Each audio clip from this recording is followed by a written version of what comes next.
देश की राजधानी दिल्ली से एक और दिल दहला देने वाली खबर सामने आई है। श्रद्धा मामला भी शांत भी नहीं हुआ था कि दिल्ली के द्वारका इलाके में एक स्कूली छात्र पर एसिड अटैक किया गया। बुधवार यानी 14 सितंबर को दिल्ली के द्वारका इलाके में सुबह करीब 9 बजे बाइक सवार युवकों ने स्कूली छात्र पर एसिड अटैक किया। इसके बाद लड़की को सफदरगंज अस्पताल में भर्ती कराया गया। अस्पताल में दिल्ली पुलिस की टीम भी पहुंच गई। पुलिस ने मामले में 3 आरोपियों को गिरफ्तार किया है, जिसमें से मुख्य आरोपी सचिन अरोड़ा और उसके 2 दोस्तों हर्षित अग्रवाल और वीरेंद्र सिंह हैं। दिल्ली पुलिस को करीब 9 बजे मोहन गार्डन के पास छात्रा पर तेजाब फेंकने की सूचना मिली थी। पुलिस के मुताबिक छात्रा की उम्र 17 साल है। वह अपनी छोटी बहन के साथ खड़ी थी, तभी बाइक सवार 2 युवकों ने उस पर एसिड फेंक दिया। पुलिस के मुताबिक जांच में ये पता चला है कि आरोपी सचिन अरोड़ा और पीड़िता सितंबर तक दोस्त थे, लेकिन इसके बाद दोनों का ब्रेकअप हो गया। इसके बाद आरोपी ने अपने दोस्तों के साथ मिलकर इस घटना को अंजाम देने की साजिश रची और एसिड फेंकने का फैसला किया। सचिन अरोड़ा पीड़िता के पड़ोस में ही रहता है। पुलिस के मुताबिक आरोपी ने अपने दोस्तों के साथ मिलकर 3 महीने तक इसकी साजिश रची और फिर बुधवार को वारदात को अंजाम दे दिया। साजिश के तहत सचिन अरोड़ा और हर्षित अग्रवाल बाइक पर आए और छात्रा पर तेजाब फेंका, जबकि तीसरा आरोपी वीरेंद्र सिंह सचिन अरोड़ा और हर्षित का मोबाइल और स्कूटी लेकर दूसरी लोकेशन पर जाकर बैठ गया, ताकि जांच के दौरान पुलिस को गुमराह किया जा सके और बाद में इन्हें सबूतों के तौर पर पेश किया जा सके। ये पूरी घटना इलाके के सीसीटीवी कैमरे में कैद हो गई, जिसका सीसीटीवी फुटेज भी सामने आ गया है। फुटेज में साफ देखा जा सकता है कि 2 लड़के बाइक से आते हैं और छात्रा पर एसिड फेंक देते हैं। दोनों युवकों ने अपना चेहरा ढक रखा था। इसके बाद दोनों युवक बाइक से फरार हो गए। छात्रा की हालत गंभीर बताई जा रही है। हालांकि एसिड अटैक में उसका चेहरा 8% जल गया। इसके साथ ही उसकी आंखों पर भी प्रभाव पड़ा है। पुलिस का कहना है कि शुरुआती जांच में पता चल रहा है कि इस हमले में नाइट्रिक एसिड का इस्तेमाल किया गया। सैंपल को फॉरेंसिक जांच के लिए भेज दिया गया। इस दौरान छात्रा की मां बात करते हुए भावुक हो गई। उन्होंने कहा कि मैं उसका चेहरा भी नहीं देख पा रही हूँ, वह अपनी आंखें तक नहीं खोल पा रही है, वह काफी दर्द में है। पुलिस ने इस मामले में 3 आरोपियों को गिरफ्तार किया है। पुलिस के मुताबिक आरोपियों ने फ्लिपकार्ट से एसिड खरीदा और छात्र पर फेंक दिया। बिक्री पर प्रतिबंध के बावजूद इतनी आसानी से एसिड का उपलब्ध होना पुलिस और प्रशासन पर तमाम सवाल खड़े कर रहा है। कितना अच्छा होता कि एसिड बिकता नहीं तो किसी पर फिकता भी नहीं।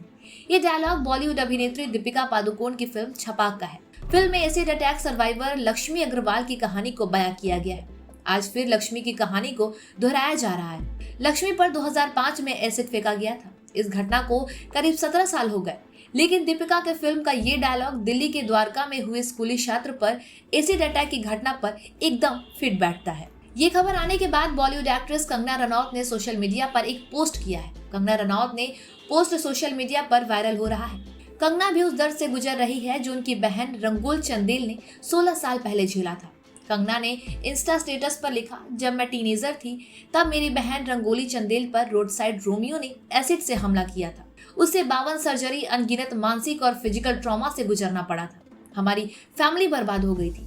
मुझे खुद थेरेपी लेनी पड़ी थी, क्योंकि मुझे लगता था कि कोई भी अजनबी जो कार या बाइक से मेरे पास से गुजर रहा है वो मेरे ऊपर तेजाब फेंक देगा। मैं अपना चेहरा ढक लेती थी। कंगना रनौत ने आगे लिखा, इन अत्याचारियों को अभी तक रोका नहीं गया है। सरकार को इन क्राइम के खिलाफ सख्त एक्शन लेने की जरूरत है। गौतम गंभीर से सहमत हूँ कि एसिड अटैकर्स के खिलाफ कड़े कदम उठाए जाने चाहिए। बता दें कि बीजेपी सांसद गौतम गंभीर ने भी इस मामले को लेकर बड़ा बयान दिया है कि जिन लड़कों ने लड़की पर एसिड फेंका है उन्हें सरेआम फांसी दी जानी चाहिए। आपको बता दें कि कंगना रनौत की बहन rangoli Chandel acid attack survivor है। वो कंगना रनौत की मैनेजर भी है। 5 अक्टूबर 2006 को रंगोली पर एसिड से हमला हुआ था। जानकारी के मुताबिक उनके घर के पास रहने वाला एक लड़का उनके प्यार में पागल था। एसिड हमले की वजह से रंगोली को एक कान खोना पड़ा। उनकी एक आंख की रोशनी 90% तक चली गई। ब्रेस्ट पर भी असर पड़ा। उन्हें खाना खाने तक में परेशानी होती थी। उन्हें देखकर पेरेंट्स कई बार बेहोश हो जाते। जिस लड़के से उनकी सगाई हुई थी उसने एसिड हमले के बाद रिश्ता तोड़ दिया। रंगोली ने 3 महीने तक शीशा तक नहीं देखा। साल 2017 में उस आरोपी को पुलिस ने अरेस्ट किया। सुप्रीम कोर्ट ने 2015 में अपने एक आदेश में राज्य सरकारों को एसिड की रिटेल बिक्री पर प्रतिबंध लगाने का निर्देश दिया था।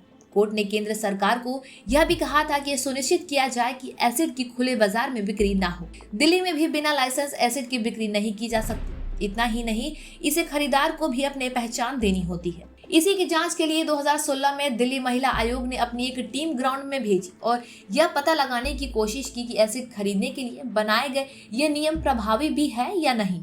महिला आयोग ने पाया था कि 23 ऐसी दुकानें थी जहां बिना आईडी कार्ड और कोई पहचान लिए बिना ही एसिड की बिक्री की जा रही थी।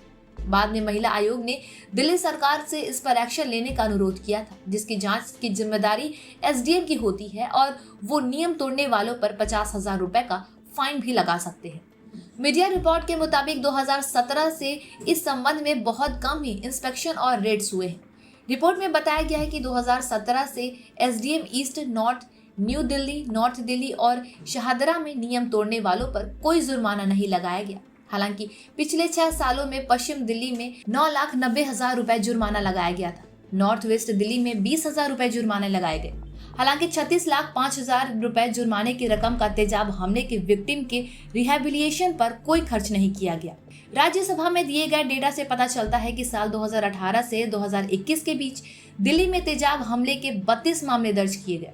यह आंकड़े नेशनल क्राइम रिकॉर्ड ब्यूरो के हवाले से दिए गए। 2018 में एसिड अटैक के 11 मामले सामने आए थे, जबकि 2019 में ऐसे 10 मामले सामने आए।